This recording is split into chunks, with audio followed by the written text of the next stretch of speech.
আসসালামু আলাইকুম রহমতুল্লাহি অবরকাতুহু। সম্মানিত দর্শক, পৃথিবীতে একটি তৃতীয় বিশ্বযুদ্ধ হবে এবং সেই তৃতীয় বিশ্বযুদ্ধ নিয়ে বহু কাল আগের থেকে জ্ঞানী বিজ্ঞানীরা নানা রকম সেই যে প্রেডিকশন সেটা করে গেছেন। যেমন আলবার্ট আইনস্টাইন বলে গেছেন যে তৃতীয় বিশ্বযুদ্ধ কিভাবে হবে আমি বলতে পারবো না, তবে চতুর্থ বিশ্বযুদ্ধ কিভাবে হবে সেটা আমি বলতে পারবো। চতুর্থ বিশ্বযুদ্ধ হবে হাতে হাতে। মানুষের হাতে কোনো হাতিয়ার থাকবে না। তারা একে অপরের সঙ্গে লড়াই সংগ্রাম করার জন্য নিজেদের যে হাত পা আছে সেগুলো ব্যবহার করে তারা যুদ্ধ করবে। ইট মিনস তৃতীয় বিশ্বযুদ্ধ মানুষকে অতি প্রাকৃত জগতে ফিরিয়ে নেবে। অতি প্রাকৃত বললাম এই কারণে যে মানুষ যখন প্রথম তৈরি হয়েছিল আশরাফুল মাখলুকাত হিসেবে, তার একটা মানুষের সুরত ছিল। হয়তো পোশাক ছিল না, হয়তো লঙ্গ ছিল, কিন্তু তার একটা মানসিক স্রোত ছিল এবং মানুষের বুদ্ধি ছিল। কিন্তু তৃতীয় বিশ্বযুদ্ধ যদি হয়, সেখানে পারমাণবিক বোমার আঘাতে যারা সারভাইভ করবেন তারা সবাই বুদ্ধিহীন হয়ে পড়বেন। সারা শরীর তাদের ঝলসে যাবে, বিকৃত হয়ে যাবে তাদের চেহারা এবং বহুদিন পর্যন্ত রিপ্রোডাক্টিভ হেলথ মানে সন্তান উৎপন্নের ক্ষমতা থাকবে না। গহীন অরণ্যে কিছু মানুষ, হয়তো আমাজনের জঙ্গলে কিছু মানুষ বেঁচে থাকতে পারে। তো এরকম একটা সম্প্রদায় থেকে একটা পরমাণু বোমার আঘাতে ক্ষতবিক্ষত পৃথিবীকে শীতল করতে হয়তো কয়েক লক্ষ বছর চলে যেতে পারে। আর সেই কয়েক লক্ষ বছর পরে যে নতুন একটা মানবের তৈরি হবে, তাদের চেহারা মানবের মতো থাকবে না, অমানুষের মতো হয়ে যাবে। তাদের চেহারা শিম্পাঞ্জির মতো হয়ে যাবে, বানরের মতো হয়ে যাবে, বন মানুষের মতো হয়ে যাবে। এবং তারা যখন একে অপরের সাথে দ্বন্দ্ব এবং সংঘাত করবে, সেই দ্বন্দ্ব এবং সংঘাত করার জন্য মানে পাথর তুলে বা একটা লাঠি তুলে আক্রমণ করার জন্য যে বুদ্ধি দরকার সেটাও তাদের থাকবে না।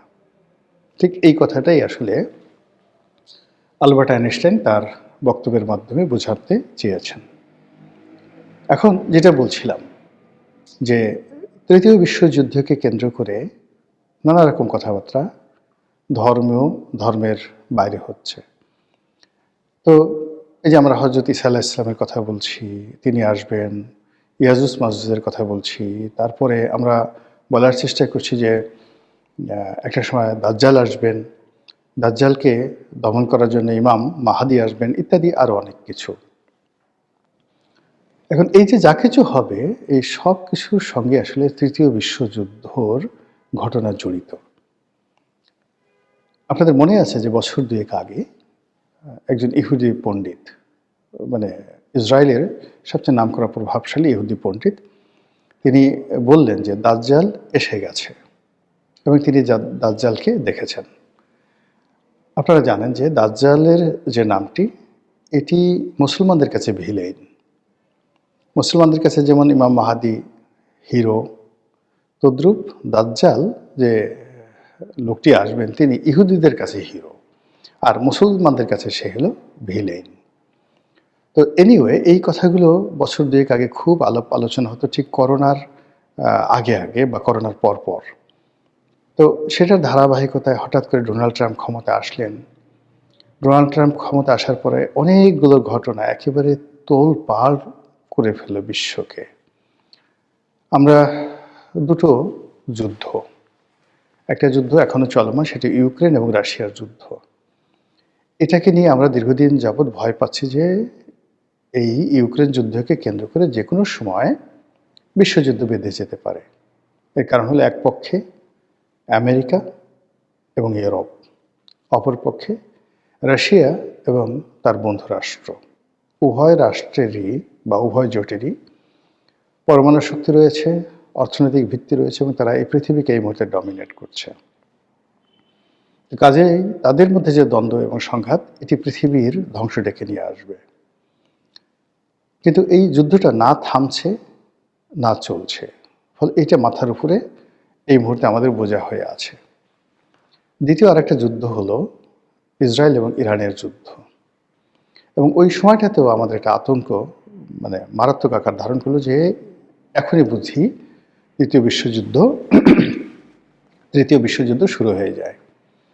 এর কারণ হলো যে পারস্য যে পরাশক্তি, হাজার হাজার বছর ধরে তারা পৃথিবীকে ডমিনেট করছে, বহু যুদ্ধে জয়লাভ করার এবং বহু যুদ্ধের বিপরীতে সার্ভাইভ করার যে অভিজ্ঞতা, সেটা কেবলমাত্র পারস্য জাতি রয়েছে।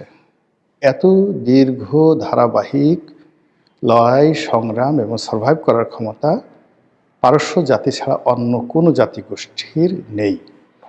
কাজেই সেই পারস্যের সঙ্গে যখন ইসরায়েলের যুদ্ধ হলো, তখন আমরা ইতিহাস বিবেচনা করার চেষ্টা করলাম। এর কারণ হলো ইসরায়েল নামক যে রাষ্ট্রটি, বনী ইসরায়েলদের যে রাষ্ট্রটি, এটি বহুবার গঠিত হয়েছে আর বহুবার তারা পরাজিত হয়েছে। এমনও হয়েছে যে এই জেরুজালেম থেকে হজরত দাউদ আলাইহিসসালাম, হজরত সুলাইমান আলাইহিসসালাম, তো তাদের মতো সম্রাট এখানে শাসন করেছেন। এর বাইরে আরো বহু রাজা, বাদশাহ, নবী, রাসূল এই বনী ইসরায়েল জাতিকে সমৃদ্ধ করেছে। তো এই ইতিহাস আপনি কবে থেকে ধরবেন? হজরত মুসা আলাইহিস সালাম থেকে ধরেন। হজরত মুসা আলাইহিস সালামের জমানা কবে ছিল? আজ থেকে ৩৪০০ বছর আগে।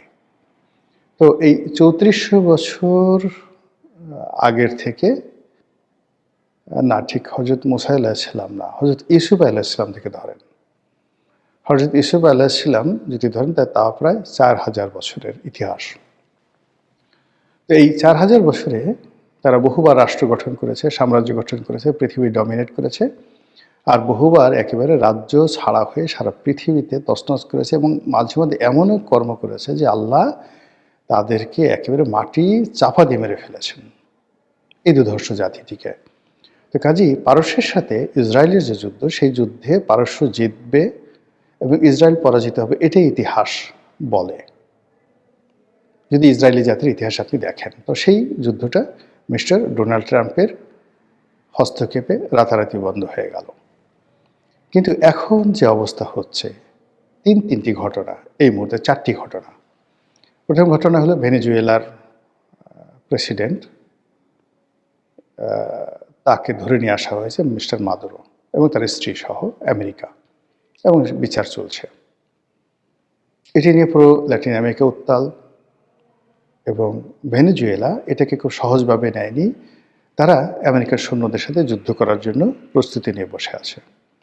এবং দক্ষিণ আফ্রিকা, আপনি দেখেছেন যে দক্ষিণ আমেরিকা, অর্থাৎ আমেরিকা বলতে আমরা যেটা বোঝাই ইউনাইটেড স্টেটস অফ আমেরিকা, এটা হল উত্তর আমেরিকা, আর এর বাইরে দক্ষিণ আমেরিকার যে বিশাল ভূখণ্ড, সেখানে কতগুলো যে দেশ আছে, কিউবা আছে, বলিভিয়া আছে, ব্রাজিল আছে, আর্জেন্টিনা আছে, চিলি আছে, সান্তিয়াগো আছে, আর কত দেশ যে আছে এখানে, ছোট বড় অসংখ্য দেশ আছে। তো তারা সবাই এই আমেরিকার এই আগ্রাসনকে কোনো অবস্থাতে মেনে নেয়নি। এমনকি কানাডাও নয়, এমনকি ইংল্যান্ডও নয়। ফলে এটা নিয়ে একটা দড়ি টানাটানি হচ্ছে। এটা শেষ হতে না হতেই মিস্টার ডোনাল্ড ট্রাম্প তিনি ইউরোপে অশান্তি তৈরি করার জন্য সেই একটা প্রস্তাব দিয়েছেন, এবং সেখানে তিনি একটা যুদ্ধ করতে চাচ্ছেন ডেনমার্কের সঙ্গে। ডেনমার্ক ছোট রাষ্ট্র, কিন্তু যেহেতু ন্যাটোভুক্ত রাষ্ট্র, ইউরোপের সকল রাষ্ট্র ডেনমার্কের পাশে দাঁড়াবে যদি আমেরিকা সেখানে আক্রমণ করে। ডেনমার্কের অধীনে থাকা একটি দ্বীপ, সেই গ্রিনল্যান্ড, সেই দ্বীপটি দখল করতে চাচ্ছে আমেরিকা। এর কারণ হলো এখানে অতি প্রাকৃত এবং বহু মূল্যবান দুষ্প্রাপ্য খনিজ সম্পদ গিজ গিজ গিজ গিজ করছে। শত শত ট্রিলিয়ন ডলারের, পৃথিবীর সবচেয়ে দামি খনিজ পদার্থগুলো। আপনি চিন্তা করুন যে যদি আপনি ভেনেজুয়েলার তেলের কথা চিন্তা করেন, বলা হচ্ছে ভেনেজুয়েলাতে যত তেল আছে এটার মূল্য হলো 21 ট্রিলিয়ন ডলার। তো গ্রিনল্যান্ডে শত শত ট্রিলিয়ন ডলারের খনিজ সম্পদ আছে। এখন সেটা ডোনাল্ড ট্রাম্প দখল করে নেবে। এটা নিয়ে ইউরোপের সাথে গণ্ডগোল। এর বাইরে ভারতের সাথে সম্পর্ক নষ্ট করে ফেলেছে। মধ্যে একটি সম্পর্ক করার চেষ্টা করেছিল, সেই সম্পর্কটা নষ্ট করে ফেলেছে। ভারতের উপরে 500% ট্যাক্স আরোপ করেছে এবং নরেন্দ্র মোদীকে খোঁটা দিয়ে যে সকল কথাবার্তা মিস্টার ট্রাম্প বলেছেন, এটা রীতিমতো পাগলামো। এর বাইরে ইরানে এখন বিক্ষোভ চলছে, মারাত্মক বিক্ষোভ, এবং সেই বিক্ষোভকে কাজে লাগানোর জন্য মিস্টার ডোনাল্ড ট্রাম্প প্রায় প্রতিদিনই তিনি টুইট করছেন। তার সোশ্যাল মাধ্যম যেটা রয়েছেন, টুইট তো না, এটাকে বলে এক্স হ্যান্ডেল বলেন, সেখানে দিচ্ছেন। না, আর তার নিজেরই একটা সোশ্যাল মাধ্যম আছে, এটাকে বলে ট্রুথ কি যেন বলে আর কি। তো সেখানে তিনি প্রতিদিনই একটার পর একটা স্ট্যাটাস দিয়ে যাচ্ছেন। অন্যদিকে উত্তাল যে ইরান, সেই ইরানের এই রাজনৈতিক পরিস্থিতি ব্যবহার করে সেখানে আবার যুদ্ধ করার জন্য তিনি সর্বোচ্চ চেষ্টা চালাচ্ছেন। সত্য মিথ্যে জানি না, সামাজিক মাধ্যমে দেখেছি যে তার বড় বড় যুদ্ধ জাহাজগুলি ইতিমধ্যে পারস্য উপসাগরের কাছাকাছি চলে গেছে।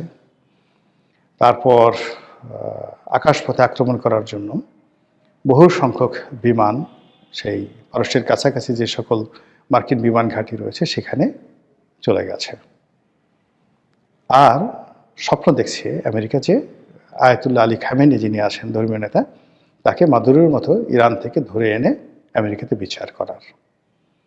তো এই যে কাজগুলো মিস্টার ডোনাল্ড ট্রাম্প করছেন, এটা যদি সত্যিকার অর্থে তিনি বাস্তবায়ন করার চেষ্টা করেন, তাহলে এই যে আমরা যে ভয়ঙ্কর একটা তৃতীয় বিশ্বযুদ্ধ, এই তৃতীয় বিশ্বযুদ্ধের কবলে আমরা পড়তে যাচ্ছি।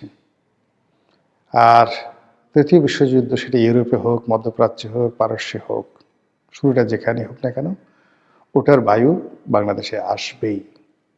আপনাদের মনে আছে যে একবার চেরনোবিলে একটি পরমাণু যে বিদ্যুৎ কেন্দ্র, পরমাণু বিদ্যুৎ কেন্দ্র, সেটা দুর্ঘটনা ঘটেছিল। তার ফলে সে পুরো ইউরোপ সেই পরমাণু ছড়িয়ে পড়েছিল, এবং তাদের পুরো ইউরোপের যে খাদ্য সামগ্রী, সেগুলো আমাদের বাংলাদেশের জন্য আমরা যেগুলো আইটেম বিদেশ থেকে ইম্পোর্ট করি, সেগুলো মানে পরমাণু আক্রান্ত হয়ে পড়েছিল। তো এই যে এখন যে যুদ্ধ, সেই যুদ্ধ সেটা তৃতীয় বিশ্বযুদ্ধ হোক, ইউক্রেন যুদ্ধ হোক, ইসরায়েল ইরান যুদ্ধ হোক, ভেনেজুয়েলা আমেরিকা যুদ্ধ হোক, আমেরিকা ইরান যুদ্ধ হোক, আমরা এই যুদ্ধের মধ্যে অটোমেটিক্যালি জড়িয়ে পড়ব। ফলে কি আর করা, দোয়া করা ছাড়া, আল্লাহর কাছে পানাহ চাওয়া ছাড়া আমি তার নতুন কিছু দেখছি না। আসসালামু আলাইকুম রহমতুল্লাহি ওয়া বারাকাতুহু।